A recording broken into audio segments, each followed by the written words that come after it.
Ari Wibowo dan Inge Anugrah saling tuding selingkuh tak kunjung usai. Semakin kisruh hubungan antara Ari Wibowo dan Inge Anugrah karena masing-masing saling tuduh selingkuh.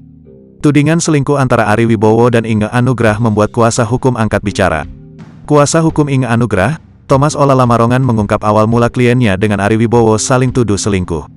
Dikutip dari YouTube Intens Investigasi, Kamis, tanggal 17 Agustus tahun 2023. Thomas Olalamarongan mengatakan bahwa dari kesepakatan awal untuk bercerai karena adanya ketidakcocokan antara kliennya dengan Ari Wibowo.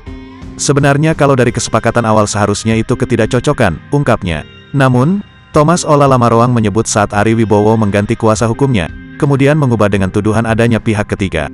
Terkait hal itu, Thomas menilai awal mula terjadinya saling tuduh-menuduh. Lebih lanjut, meskipun saling tuduh adanya pihak ketiga, Thomas menuturkan bahwa hubungan antara Inge Anugrah dan Ari Wibowo masih terjalin dengan baik. Bu Inge masih sering hubungi anaknya, kadang masih jumpa, telepon juga rutin, jelasnya.